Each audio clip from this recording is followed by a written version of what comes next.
छोटी इलायची मजबूती बनी रहने के आसार। 19 अगस्त, नई दिल्ली। केरल समेत दक्षिण भारत में पिछले दिनों हुई उल्लेखनीय वर्षा के बाद अब वहां मौसम साफ होने की सूचनाएं आने लगी हैं। हालांकि पूर्व में हुई वर्षा के कारण छोटी इलायची की नई फसल को कुछ हानि होने की आशंकाएं व्यक्त की जाने लगी हैं।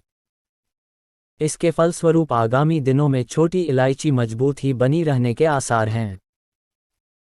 केरल और कर्नाटक समेत दक्षिण भारतीय राज्यों में हाल ही में हुई वर्षा के बाद अब मौसम साफ बना होने की रिपोर्ट्स आने लगी हैं। पूर्व में हुई वर्षा के कारण अब छोटी इलायची की नई फसल को करीब 10-15% हानि होने की आशंकाएं भी व्यक्त की जाने लगी हैं। हालांकि अभी नुकसान की तस्वीर साफ होनी शेष है। बहरहाल, मौसम साफ होने के बाद भी नीलामियों में छोटी इलायची की आवक में कमी देखी गई है। आज आयोजित हुई green house cardamom marketing India private limited नीलामी में छोटी इलायची की आवक घटकर 71,872 किलोग्राम की होने की सूचना मिली। आवक तुलनात्मक रूप से नीची होने और लिवाली बढ़ने से इसकी औसत नीलामी कीमत तेज होकर 1,028.30 रुपये प्रति किलोग्राम हो जाने की रिपोर्ट मिली। इससे पूर्व 10 अगस्त को आयोजित हुई इस नीलामी में छोटी इलायची की 75,438 किलोग्राम की आवक हुई थी और इसकी औसत नीलामी कीमत 988.94 रुपये प्रति किलोग्राम रही थी। राजधानी दिल्ली में मानसून आने के बाद भी अच्छी वर्षा का इंतजार हो रहा है।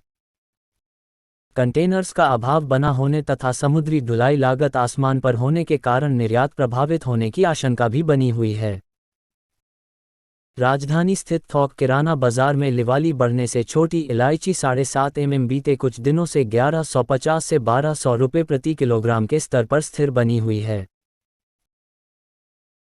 हाल ही में इसमें 150 रुपये की तेजी आई थी। मसाला बोर्ड द्वारा जारी किए गए आंकड़ों के अनुसार हाल ही में खत्म हुए वित्त वर्ष 2021-22 के आरंभिक 9 महीनों की अवधि में मात्रा के आधार पर छोटी इलायची का निर्यात 68% उछलकर 7,337 टन पर जा पहुंचा। इससे 1,005.13 करोड़ रुपये की आय हुई। पिछले वित्त वर्ष की आलोच्य अवधि की तुलना में आय 39% ऊंची है।